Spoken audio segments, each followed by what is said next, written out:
MSBT परीक्षा अगदी तोंडावर आल्या आहेत आणि पोटात थोडा गोळा येतोय, बरोबर ना? पण थांबा, अजिबात काळजी करू नका, कारण पुढच्या काही मिनिटांमध्ये आपण या परीक्षेच्या भीतीचं रूपांतर एका जबरदस्त गेम प्लॅनमध्ये करणार आहोत. असा प्लॅन जो फक्त पास नाही करणार, तर एकदम टॉपचे गुण मिळवून देईल. हे बघा, पुस्तकांचा तो डोंगर आणि परीक्षेची जवळ आलेली तारीख. हे बघून थोडं टेन्शन येणं अगदी नॉर्मल आहे. प्रत्येक डिप्लोमा स्टुडंट या फेजमधून जातो. पण खरी मजा, खरी हुशारी या टेन्शनवर मात करून एक स्मार्ट स्ट्रॅटेजी बनवण्यात आहे. चला तर मग या गोंधळलेल्या अवस्थेतून एका क्लिअर ॲक्शन प्लॅनकडे जाण्यासाठी हा आहे आपला रोडमॅप. आपण पेपर डिकोड करण्यापासून ते उत्तरपत्रिकेत मार्क्स कसे खेचून आणायचे हे सगळं स्टेप बाय स्टेप बघणार आहोत. चला मग सुरू करूया. कोणतीही लढाई जिंकायची असेल तर सगळ्यात आधी आपल्या शत्रूला ओळखावं लागतं. आपली लढाई आहे परीक्षेसोबत. त्यामुळे सगळ्यात पहिली आणि सगळ्यात महत्त्वाची पायरी म्हणजे हा परीक्षेचा पेपर पॅटर्न नेमका आहे तरी कसा हे समजून घेणं.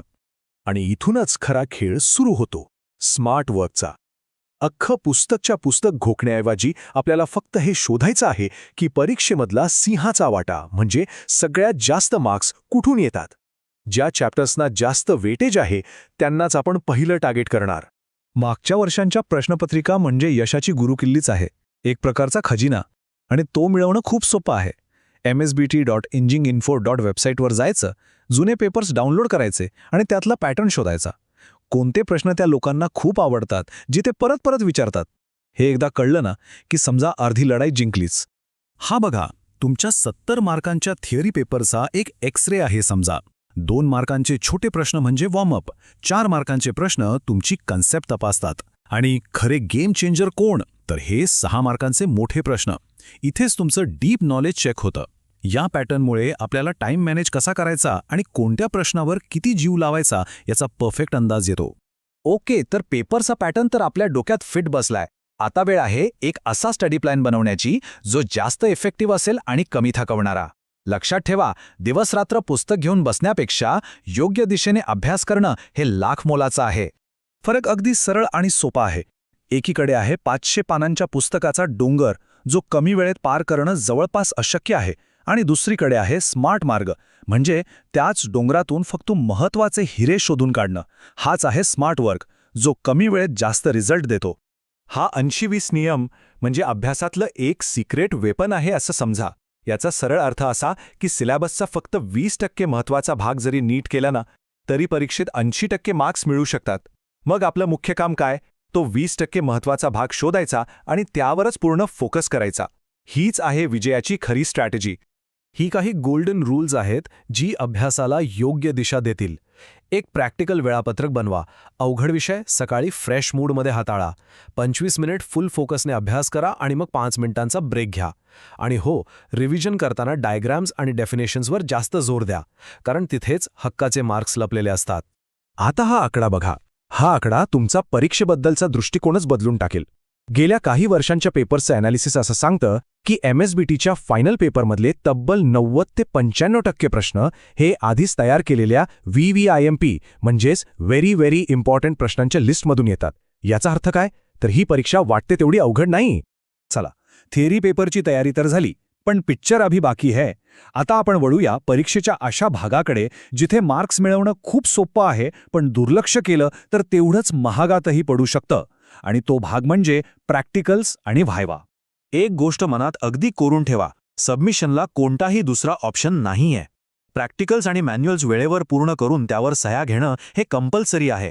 कारण जर सबमिशन अपूर्ण असेल तर सरळ सरळ थिअरी परीक्षेला बसायला मिळत नाही.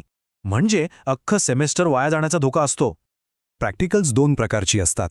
इंटरनल प्रॅक्टिकल्स म्हणजे होम ग्राउंडवरची मॅच आपलेच शिक्षक घेतात, पण एक्सटर्नल प्रॅक्टिकल्स म्हणजे अवे मॅच. दुसऱ्या कॉलेजमधून एक्झामिनर येतात आणि ते जरा जास्त कडक असू शकतात, त्यामुळे त्यांची तयारी जरा जास्त सिरियसली करायला हवी. वायवा या नावानेच अनेकांच्या पोटात गोळा येतो, बरोबर? पण खरं तर ही फक्त एक छोटीशी तोंडी परीक्षा आहे, एक छोटी चर्चा. जे प्रॅक्टिकल केलंय ते खरंच समजलंय का हे तपासण्यासाठी एक्झामिनर काही सोपे प्रश्न विचारतात. त्यामुळे घाबरण्यासारखं काहीच नाहीये. प्रॅक्टिकलच्या दिवशी यशस्वी होण्यासाठी फक्त 3 नियम लक्षात ठेवा. 1. प्रॅक्टिकलची प्रत्येक स्टेप तोंडपाठ पाहिजे. 2. व्हायवामध्ये काय विचारू शकतात याचा आधीच अभ्यास करून ठेवा. आणि 3. सगळ्यात महत्त्वाचा नियम, जर उत्तर येत नसेल तर थापा मारू नका. नम्रपणे सांगा, सॉरी सर, मला हे आठवत नाहीये. हे जास्त चांगलं इम्प्रेशन पाडतं. आणि आता आपण आलोय शेवटच्या आणि सगळ्यात महत्त्वाच्या टप्प्यावर. कारण वर्षभर कितीही अभ्यास केला असला तरी परीक्षा हॉलमधल्या त्या 3 तासात पेपरवर काय उतरवलं जातं यावर सगळा खेळ अवलंबून असतो. हा आहे $1,000,000 डॉलरचा प्रश्न. पेपर तपासणाऱ्या व्यक्तीला इम्प्रेस कसं करायचं, त्यांच्या डोक्यात काय सुरू असतं हे जर आपण ओळखलं तर मार्क्स मिळवणं खूपच सोपं होऊन जातं. तर मग मार्क्स वाढवण्यासाठी या काही जबरदस्त ट्रिक्स आहेत. पहिलं, जे प्रश्न एकदम 100% येतात तेच आधी लिहा. First impression is the last impression. दुसरं, जिथे शक्य आहे तिथे सुबक आणि व्यवस्थित नावं दिलेली डायग्रॅम काढा. आणि तिसरं, एकही प्रश्न सोडू नका. अरे कोड्या पानाला कोण मार्क्स देणार, काहीतरी लिहा, रिलेटेड लिहा. अर्धा एक मार्क तरी नक्कीच मिळेल. तयारी करताना या 3 चुकांपासून मात्र 4 हात लांबच राहा. अवघड विषयांना टाळू नका. वेळ लावून मॉडेल पेपर सोडवण्याचा कंटाळा करू नका. आणि रिव्हिजन तर मस्ट आहे, नाहीतर ऐनवेळी सगळं विसरून जायला होतं. प्राध्यापक तोशिया शेख यांचा हा सल्ला एक नवी ऊर्जा देतो. खरे, परीक्षा म्हणजे एक युद्धच आहे आणि इथे जिंकण्यासाठी आपलं सर्वस्व पणाला लावायचंय. आपलं पूर्ण लक्ष फक्त ध्येयावर ठेवायचंय.